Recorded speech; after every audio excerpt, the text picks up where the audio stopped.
Hello and welcome to Efficient Strategy Gaming. Today I want to review with you guys a recent live stream build that I published where I was able to defeat the USSR as Germany on Elite Ironman mode with historical AI by November 17th, 1937. This beat Feedback Gaming's world record video by a solid 6 months. In his video, he was able to defeat the USSR as Germany on May 10th, 1938. So you can look up that video. I want to review with you the keys to the build. First off is your focus tree build.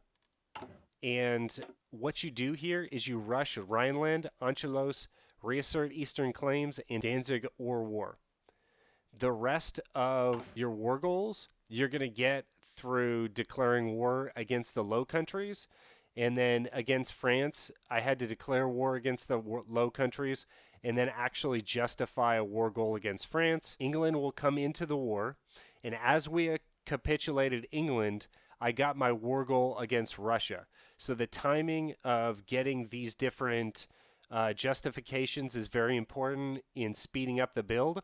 Also, going down the focus tree right here and war with Poland early is a key to the build. Let's go over the research aspect of this build because I think you're going to be very surprised. I did not research construction until maybe a month ago. We started off building basic machine tools, electronic mechanical engineering, the first line of infantry here, and then we researched delay. So that was our 4 researches right off the bat, and I think that it was crucial in making this build work. Extremely unconventional, but if you know that you can achieve conquering all the territory that I was able to conquer, then I think it's worth it. Delay takes about 420 days if you pick it turn 1. Definitely a very unconventional move, but you end up getting this right as you want to attack into the Soviet Union, and this buffs most of your army. It's huge to get that right as you're attacking the Soviet Union. Researching construction is another strategy that I'd like to talk to you about. I started off the game building only military factories. If I'm not building civs, what's the point in buffing civs with a construction research? Is that really going to matter? Probably not. So what we want to do is buff the amount of guns that we can put into the field, and basically we want to be able to field as much equipment as possible.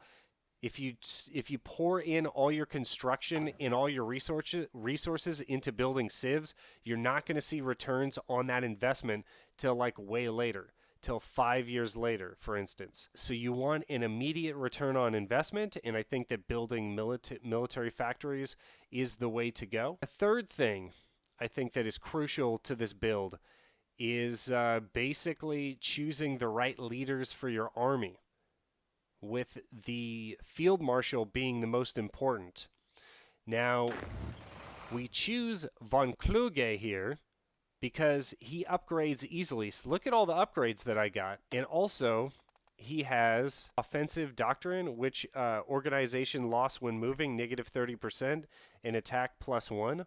So basically, that synergizes with our battle plan with mobile infantry and having tank divisions as our spearhead. It also synergizes with Werner von Brockovich, which increases division speed. Guderian further gives armor max speed of 10%, and then we're also buffing our armor as well to be that kind of pointy stick that draws encirclements around the enemy.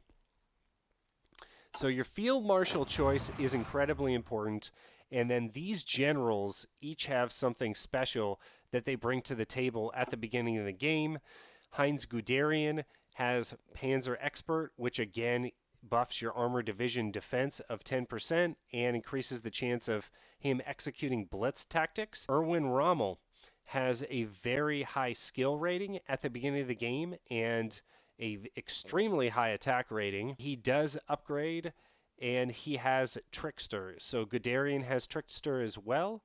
As a matter of fact, all these guys have Trickster, and Trickster, I believe, is one of the best traits because it allows the generals to pick different combat tactics. If you want to see a video on combat tactics, I have one listed under my guides playlist on my channel page.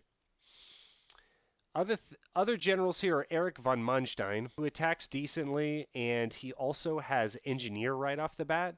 River attack 5%, Fort attack 10%, and he also has Fortress Buster, which I upgraded him into, and that, while attacking forts, buffs him 15%. Witzelbin has a decent supply consumption here to start off the game, and basically he has infantry leader and grows into infantry expert quickly. The same could be said with von Kuckler, and Kuckler has an exceptional supply consumption, and again, this supply rating here on the side is going to conserve the amount of equipment that we're producing, and therefore translate into military factories. So if we're going to not waste equipment, if we are going to conserve equipment, it translates into free military factories for Germany. The equipment build is the fourth thing, and the only thing we produce at the beginning of the game is basic infantry equipment 1 at a level of 22, artillery at a level of 1, flak at a level of 2, and support equipment at a level of 3. The rest I grew into later, so you'll have to watch my build, one of my live streams, to see how I did that precisely. And you're basically not trading any of your resources for resources that affect your Navy. You're going to build into your Navy later, and Navy is not as important as, say, your Air Force or your Panzer divisions or your Army in general. And of course, the infantry equipment is the greatest piece of equipment that you could have for any army, because everyone basically has a rifle, right? All the divisions have rifles, and if you have a huge deficit in infantry equipment, it's going to affect the functioning of your army more than anything. And that's why infantry equipment in stockpile is so important. So I actually ended up attacking into the USSR with a deficit of 7,000 rifles, and I was still able to accomplish this, and that's because we prioritized our panzer divisions and our motorized divisions with the armored spearhead technique. And I go over that in my The Only Way to Attack video. And so I describe the technique in that video. So I'll leave a link in the description box so that you guys can see how to do that. But everything has to work in synergy. Everything is about combined arms, and all these different aspects in the game have to work in congress with each other in order to achieve such a quick victory. So you really have to be perfect when you're doing this. And now with the La Resistance DLC, we have Intelligence Agency, and I'm going to come out with another video on how to set up the Intelligence Agency. But basically, the Intelligence Agency buffing that turn 1 is also crucial as well, because you're able to decrypt your opponent and use ciphers, which further gives a buff to your army and how they function. So I think that those were the keys to the build. Obviously, there's a lot more to it than just these aspects, but I think that those are the main aspects that you cannot overlook. And I get a lot of questions from my viewers about why didn't the build work. It's because you have to be good to be this fast in all aspects of the game. Everything matters. So yeah, if you enjoyed this video, please leave a like and subscribe.